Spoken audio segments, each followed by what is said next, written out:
Hola, buenas noches a todos. Esta es la presentación de pensamiento y razonamiento para la clase de procesos cognitivos.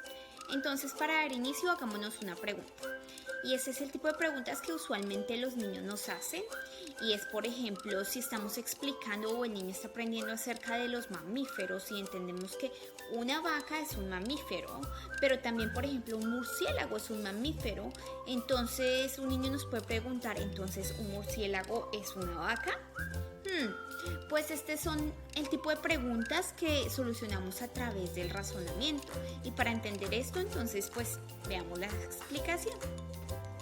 Vale, entonces mientras seguimos pensando si bien la vaca es un murciélago o el murciélago es una vaca, entonces les recuerdo, mi nombre es Jessica Gamboa y hoy me acompaña mi compañera y colega Aslin Macías. En ese orden de ideas es importante comenzar con que los procesos cognitivos son aquellos que están directamente relacionados con las operaciones o el funcionamiento mental a la hora de adquirir el conocimiento. Si bien es cierto, desde nuestros primeros años de vida podemos relacionarnos con un lienzo en blanco debido a que, teniendo en cuenta el contexto en el que nos encontramos inmersos y las situaciones que vivenciamos día con día, vamos a empezar a desarrollar habilidades y estrategias que nos van a permitir adquirir ese conocimiento mediante los procesos cognitivos. Si bien es cierto, estos son relevantes, hay dos aspectos muy importantes dentro de los cuales nos vamos a centrar en este video, y ellos son el pensamiento y el razonamiento, los cuales juegan un papel importante también dentro de los procesos cognitivos y aportan significativamente debido a la relevancia y a la interrelación que estos mantienen. Iniciamos hablando acerca de la teoría del desarrollo cognitivo de Jean Piaget, la cual se basa en 4 fases. A partir de esta temática podemos iniciar hablando del pensamiento y el razonamiento, puesto que encuentran una gran relación entre los mismos. A partir de ella podemos identificar cómo nosotros, los seres humanos, desde nuestra niñez hasta nuestra adultez, vamos comprendiendo el significado de la realidad en la que nos encontramos inmersos y de esta manera ir construyendo el conocimiento. De esta manera, iniciemos hablando de las etapas. La primera etapa, que es la etapa que va desde los 0 a los 2 años, es la etapa sensomotora. Durante este periodo de tiempo los niños aprenden a través del tacto, tocando. Entonces vemos los bebés tocando siempre, queriendo poner las manitas en todo lado, y es porque es a través de los ojos, a través de las manos, que los niños empiezan a aprender y a tener contacto con el mundo. Luego la segunda etapa es la etapa preoperacional. Esa etapa va desde los 2 a los 7 años, pero recordemos que estas edades no son fijas. Todo niño es diferente y puede ocurrir de forma diferente. Durante la etapa preoperacional, lo que marca es el desarrollo del lenguaje, es fundamental allí. El juego simbólico, el juguemos a los bomberos, juguemos a la mamá y el papá, es fundamental aquí. Y el desarrollo de pensamiento lógico, y es ahí donde se conecta con nuestro tema, que es el razonamiento y el pensamiento. Es a través de ese juego simbólico y el desarrollo del pensamiento lógico. En cuanto a la etapa de las operaciones concretas, que va de los 7 a los 12 años, en esta etapa es donde el ser humano o el niño inicia con el uso adecuado de la lógica y del pensamiento mental. Esto lo que le va a permitir es desarrollar habilidades que sean mucho más sistémicas en su pensamiento y que le permitan darle solución a las problemáticas que se le presenten. Por otro lado, las operaciones formales, que van desde los 11 y 12 años en adelante, permiten que todas esas operaciones mentales que se construyeron en las etapas previas, en esta etapa en específica, se cree un sistema que va a ser mucho más complejo y más completo en cuanto a la lógica. Esto lo que les va a permitir a los adolescentes es hacer unas inferencias que partan de lo general a lo específico en las situaciones que se le presenten en su diario vivir. En Entonces, partamos por definir qué es el razonamiento. El razonamiento es el producto de otras habilidades cognitivas, como la memoria, la percepción, el aprendizaje. Y estas habilidades lo que nos permiten es relacionar información de manera estructurada para llegar a conclusiones, generar creencias, ideas, teorías y al final generar resolución de problemas. Para esto entonces llamemos a colación a nuestras autoras Carbona y Jaramillo, las cuales nos explican en su texto El razonamiento en el desarrollo del pensamiento lógico, que el razonamiento es la forma del pensamiento mediante la cual se obtienen nuevos juicios a partir de otros ya conocidos. Ahora que ya hemos definido lo que es el razonamiento, entonces veamos sus 3 características más importantes. La primera es que el razonamiento nos permite extraer conclusiones. La segunda es que a través de esa extracción de conclusiones permitimos llegar a soluciones o generar soluciones. Y la última y más importante es que el razonamiento nos permite cada vez generar aprendizaje y es a través de la resolución de problemas que generamos aprendizaje. Sin embargo, para lograr este nivel de aprendizaje es importante tener en cuenta los 2 elementos que componen al razonamiento, las premisas y las conclusiones. Entonces, las premisas son este conjunto de expresiones que afirman la realidad. A veces son verdaderas, a veces son falsas. Esto lo vamos a ver en los tipos de razonamiento. Y estas premisas son el punto de partida para cualquier forma de razonamiento y nos llevan a generar conclusiones. Entonces las conclusiones son este conjunto de premisas, las observaciones que ya hemos hecho previamente y nos llevan a generar, a completar ese razonamiento. Hagamos un ejemplo porque a veces estos conceptos son mejores. Es más fácil entenderlos a través de ejemplos. Entonces, digamos que un día nos levantamos en la mañana y vemos a través de la ventana que está como nublado. Esa sería nuestra primera premisa. La segunda premisa es que nos asomamos por la ventana o sacamos la manita y vemos que está haciendo mucho frío y está haciendo viento. Tenemos la segunda premisa. Y quizás tengamos una tercera premisa, entonces quizás revisamos en el celular el clima y efectivamente vemos que hay algunas posibilidades de lluvia. Entonces, ¿cuál sería nuestra conclusión? Quizás te lleves una chaqueta de lluvia o una sombrilla en caso de que llueve. Esa sería nuestra conclusión. Ahora veamos los tipos de razonamiento, pero no sin antes recordar la pregunta que hicimos al iniciar esta presentación, en el que decíamos que una vaca es un mamífero y un murciélago es un mamífero también. Pero entonces, ¿podríamos decir que un murciélago es una vaca? Bueno, para resolver esta pregunta prestemos atención a los tipos de razonamiento y veamos a cuál corresponde. Cuando se trata de hablar de tipos de razonamiento, existen 2 clasificaciones importantes: el razonamiento deductivo y el inductivo. Estos 2 se distinguen del tipo de operación formal o argumentativa que tiene que hacer la persona. Entonces va de lo general a lo singular o de lo singular a lo general. Entonces veámoslas por separado para entender bien las diferencias entre el uno y el otro. Primero, el razonamiento deductivo.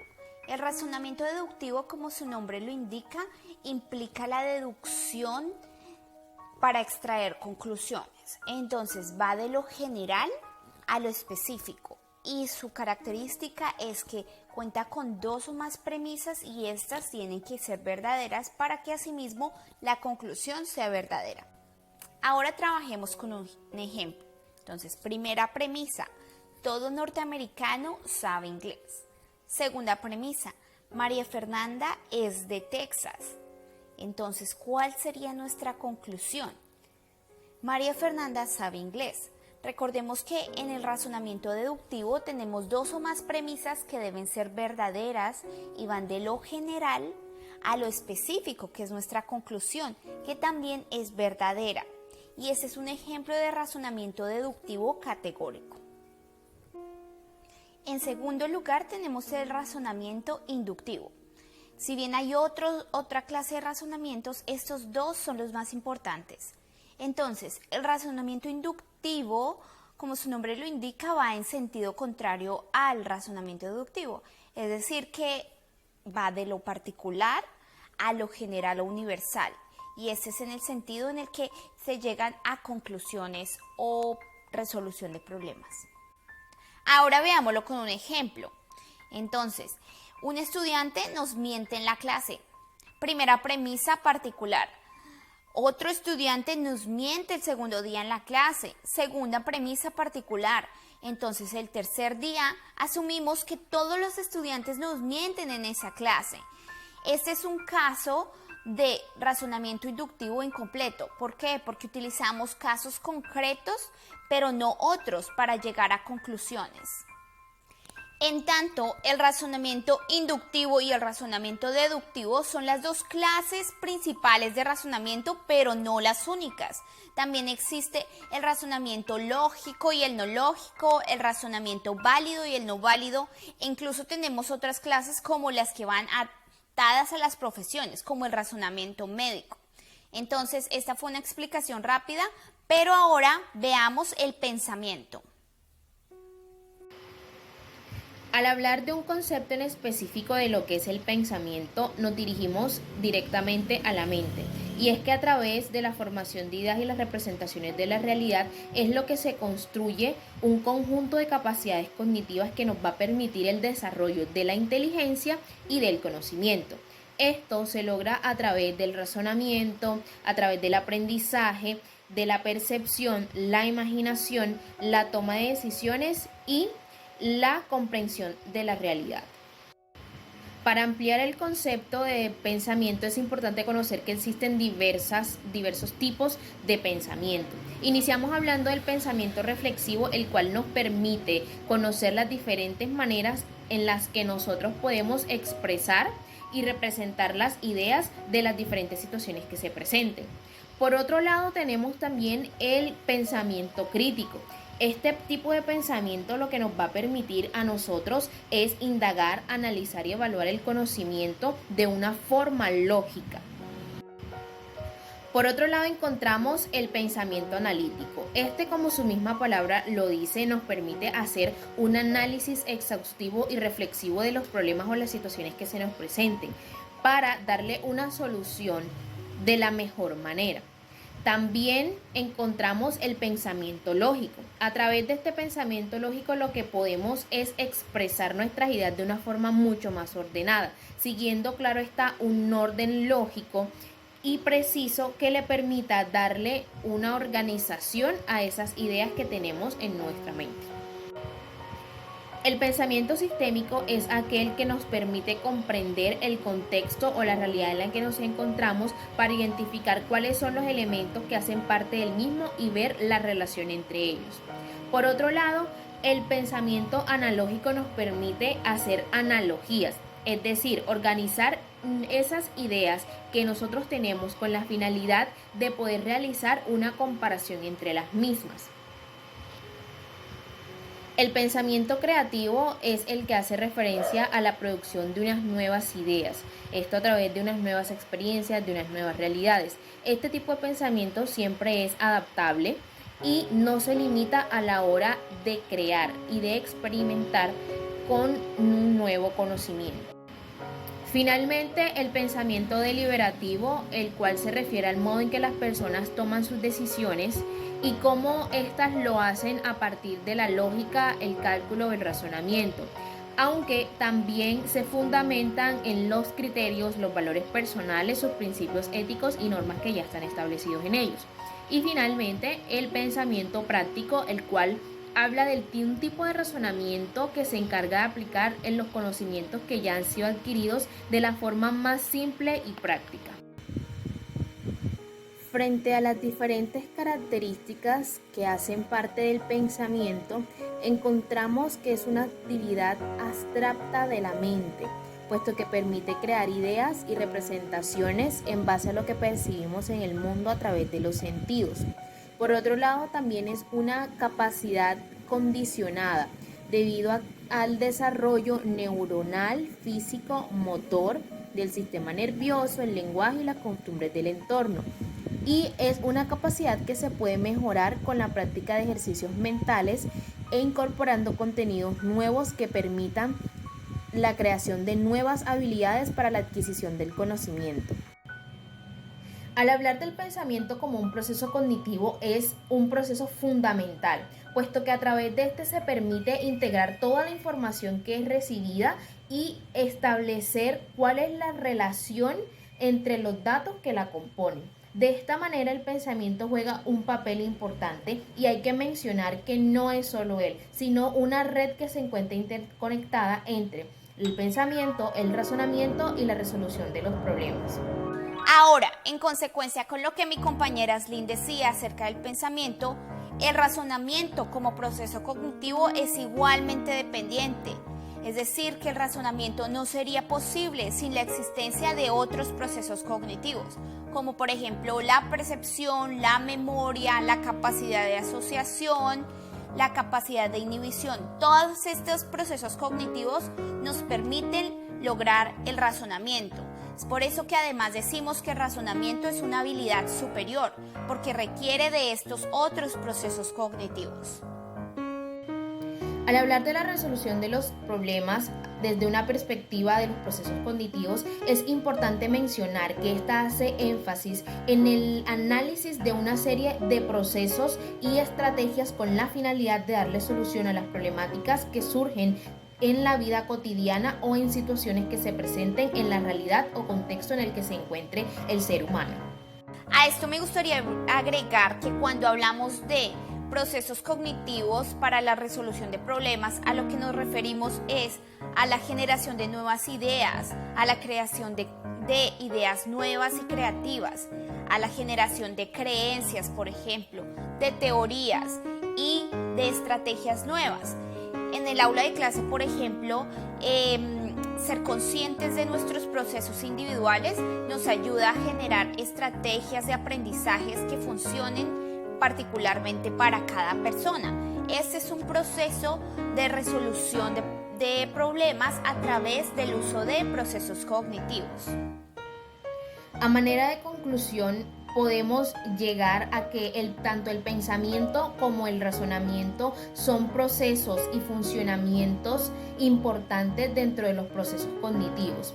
De esta manera le permite al ser humano obtener las herramientas y el desarrollo de las estrategias necesarias para la adquisición del conocimiento, resolución de problemáticas y el enfrentamiento a las situaciones cotidianas en las que este mismo se encuentra inmerso en su vida cotidiana o diario vivir.